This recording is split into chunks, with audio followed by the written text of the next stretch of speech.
I have a bunch of updates today if I click play first. So here we have the default empty scene. If I click on start game, we get the transition. You might notice that I have a new transition. That's just a different animation. And as you can see, I have 4 different islands. So this would be the map. It's just a cube, but later I'm going to have some sort of an art to show you different maps. And each map has different checkpoints that you can spawn from. Right now I have 4 for each of the maps, but later you can have as many checkpoints as you want. So if I click on island 3 and play, it's island number 3. As you can see here, the maps are all the same. It's just a difference in the UI right now. But obviously later on, you could have different maps with different themes, colors, different types of gameplay, whatever you want. So right now here is map number 2. I've copy pasted the scenes, so the only difference is UI, but you can get as creative as you want. And this is map 4. And let me go through each of the updates one by one.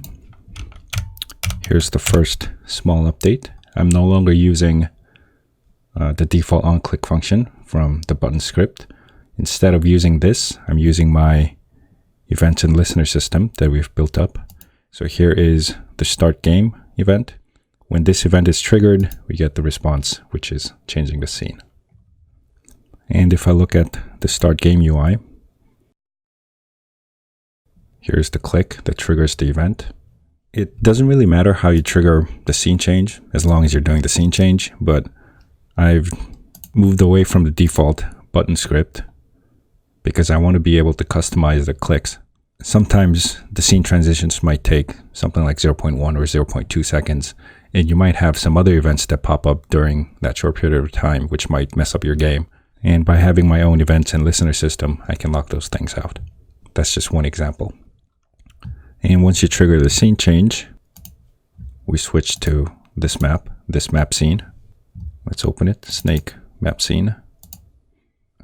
Here we have a bunch of UI, but don't be scared because I'm using the exact same process with the animator and the animation. So under the canvas, we have 4 different UI, island 1, 2, 3, 4, and each of them has the animator, and depending on the triggers, the parameters in the animator, you either get the on or off animation. Same thing with island number 2. So right now I'm doing this manually by triggering this variable right here, toggle selection. All I did was connect the clicking action to the toggle here. So island number 2, you can see by clicking, you can see that the variables is changing. Same thing with 4. If I look at this game object in the scene, it's just an empty object with a script, island selection. I'm using this function called screen point array, which is shooting a raycast from the camera based on where your mouse is. And if that raycast hits an object, meaning your mouse is hovering over a certain object, we do something about it. And that something is changing the parameter in the animator. We're turning on toggle selection based on which island that you click. So if I look at the editor again, here is island number 1. Here's the animation off. You can also turn it on. It's just a keyframe. And going back is no different. Here is the UI. If I take a look, here it is, and you'll see that we have this game event when you click on it. And we have a listener that's listening for that specific event. And when it happens, we trigger the off. So as you can see, we have a listener listening for a certain event. And as soon as the event happens, we have a certain response, which is remove island map. And then it's the same process with the checkpoints. Here are the checkpoints 1, 2, 3, and 4, 0, 1, 2, 3. Each of the UI will have the event trigger, click on checkpoint, and then we have a listener that's listening for that event. And when the event happens, this time, instead of removing the island map, we have the scene change. If I look at the scene changer, before loading the next scene, we need the name of the next scene.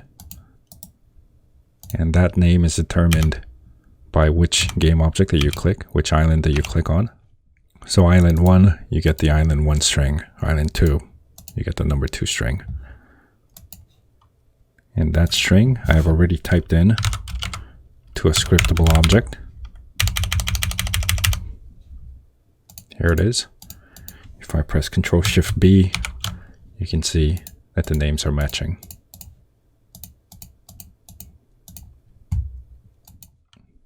And this scriptable object is also where I save the data.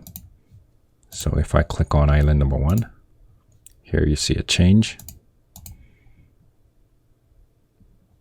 Let me go back and change to island number 2.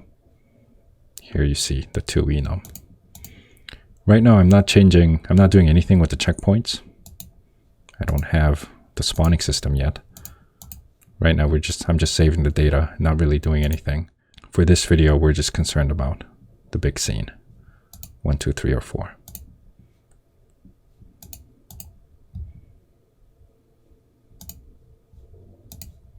Later, I'm going to have a checkpoint system where within the big scene, you get to choose specifically which position you want to spawn from. If I look at the actual gameplay scene, I haven't updated any gameplay, but I just want to show you the event system again. So here we have this particular button called Return to Map. It has the events, and this is the event that's based on the pointer click, which is return. And then here you have the listener that is listening for the specific return event. You can see it connected. And here again we have the scene changer. For this scene changer, the next scene is the map scene, but we also have the restart button, which is mapped to another event, to another listener. Here we have a different scene changer. Only this time, by loading the same scene that we're in, we're practically just reloading the scene. And I think that's all the big updates. Let me go back to the empty scene because I want to talk briefly about this new animation. Instead of fading in and out, I have a different animation for this, going up and down. So this is the on animation and off. If I look at the animator, it's the same process. And inside this state, which is on, as you can see, I've attached the script to this state. And inside this state, once you reach 99%, we trigger the scene change. So if I go back,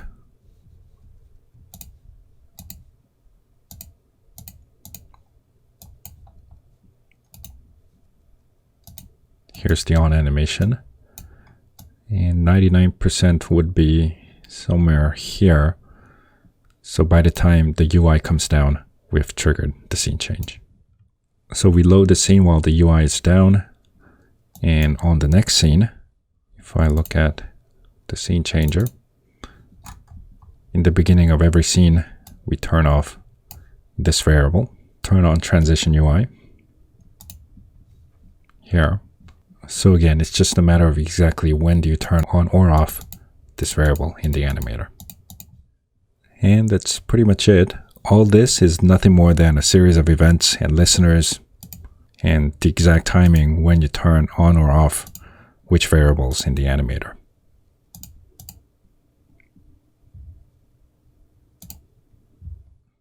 A clicking event will trigger a UI animation, and the UI animation will trigger the scene change.